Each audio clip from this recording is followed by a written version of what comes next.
কক আৰু কিনো লাগে কক আলুকে 2 কেজি দিয়াচোন বাইদেউ বেগটো দিয়ক এইটো বেগ লোৱা আলুখিনি ভৰাই দিয়া দিয়ক লৈ লওক বাইদেউ লৈ লওক ফ্ৰেছ চব্জি বিলাহী ফ্ৰেছ বিলাহী এইখন দোকানৰ বিলাহীকে চাওঁচোন দাদা বিলাহী কেজি কিমানকে বাইদেউ কিনো ক'ব বিলাহী কেজি 50 টকা আয়ো ৰাম বিলাহী কেজি 50 টকা হ'ল না বাইদেউ 50 টকাকে মই বেচিছোহে আপোনাক কমত দিছো প্ৰথম কাষ্টমাৰ বুলি হ'লেও আমাৰ বিলাহী কেজি 50 টকা হোৱাকে নাই যাও পতি বিলাহী কেজি 50 টকা হ'ল বাইদেউ সিখন দোকান সুধি চাওকচোন বিলাহী কেজি 53 টকা ল'ব আপোনাৰ পৰা আয়ো বিলাহী হ'ব দিয়া আধা কেজি দিয়া আৰু হেৰি দিয়া কবি দিয়াচোন কবি ফ্ৰেছ কবি লৈ লওক কবি পিছে কেজি কিমান কবি কেজি বাইদেউ 20 টকা আয়ো ঈশ্বৰ কবি 20 টকা হ'ল নে সেই সিদিনা আহিছিলো কবি মই 25 টকা দিছিলো বাইদেউ ফ্ৰেছ চব্জি যে মোৰ ইয়াত চব ফ্ৰেছ চব্জি পাব বাইদেউ ভৰাই দিলো আহক ৰ'বা দেই মই বজাৰকেইটা কৰি লৈছো হ'ব দিয়া আৰু কবি দিয়া আধা কেজি আৰু বিলাহী দিয়া আধা কেজি বাইদেউ বেগ আনিছে নেকি আনিছো ৰ'বা এই বেগটো আলুকেইটা ভৰাই লওঁ তাহত তোমাক দিছো ৰ'বা মই আলুখিনি আনি লৈছো ৰ'বা দিয়া এইটো বাইদেউ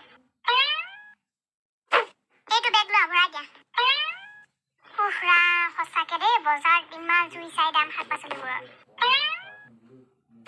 আহিলে বজাৰৰ পৰা চাহ দিওঁ নেকি চাহ নাখাওঁ বোৱাৰী মই কৰা ৰেষ্ট লওঁগে ইমান জুই চাই দাম বজাৰত মই কি ক'ম ইমান আয়ো ঈশ্বৰ ইমান দাম বুলি মই ভবাই নাছিলো নহয় এতিয়া অকল কবি আনিলো বিলাহী আনিলো আৰু আলু আনিলো আৰু এই চাহপাত আনিছিলো এইখিনি থৈ দিয়াংগে যোৱা বজাৰখিনি মা হ'ব দিয়ক আয়ো ঈশ্বৰ অকণ বহিহে লওঁ দেই ঘৰত আছে নে আয়ো ঈশ্বৰ পটেশ্বৰ ইমান নম্বৰত আহিছো হ'ব ভিতৰত বগে বহি ব'লক খুৰী মাহঁতৰ কেনেকুৱা খবৰ খাতি বহুত দিনৰ মান আহিছে দে তই মাহঁতৰ খবৰ খাতি ভালেই খুৰী মই মানে আহিব পৰা নাই দেখোন আহোঁৱেই মানে এতিয়া মানে অৰুণাচল গৈ থাকিব লাগে যে আহি লৈ পেলাই অৰুণাচল ডিফু ডিমাপুৰ শাক পাচলি দিবগে লাগে আনিবগে লাগে তই শাক পাচলিবোৰ নিয়গেও আনগেও হয় নহয় খুৰী সঁচাকে দেই বজাৰতে জুই চাই দাম হৈছে দেই ইমান দামো আজি বজাৰ কৰিবলৈ গৈছিলো বিলাহী 50 টকা কবিৰ দাম এতিয়া 30 টকা হ'ল কি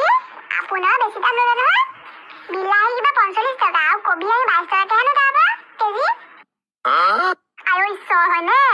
মই বোলো আকৌ এনেকে বুলি ভাবিছিলো তাহাঁতে যি কৈছিলো ফ্ৰেছ চব্জি বোলে লৈ লওক বোলে বাইদেউ আমি বোলে আপোনাক প্ৰথম কাষ্টমাৰ কাৰণে বোলে কম দামতে দিছো আপুনি কবি বিলাহী এইবোৰ আনিবই নালাগে নহয় মোক কোৱাত নহয় মই তাৰপৰা লৈ আহিম দিওঁ আপোনাক আয়ো ঈশ্বৰ সঁচাকে দেই মই আজি ঠগ খালো হ'লে মই কি ক'ম আজি তোক তাতে যি কৈছে মই বিশ্বাস কৰি লৈছো আকৌ এটা কাম কৰিবি তোক আজিৰ পৰা মই পইচা দি পঠিয়াম নে মোক বিলাহী আনি দিবিচোন মই বিলাহী খাই বৰ ভাল পাওঁ বন্ধুসকল দেখিছে মই আজি কেনেকৈ ঠগ খালো বন্ধুসকল আপোনালোকে যদি আমাৰ ভিডিঅ'বোৰ ভাল পাই চাই তেনেহ'লে লাইক কৰিব কমেণ্ট কৰিব এণ্ড শ্বেয়াৰ কৰিব আৰু কাষত থকা বেল আইকনটো দবাই দিব তেতিয়াহে আপোনালোকে সকলোকে সোনকালে পাব ভিডিঅ'বোৰ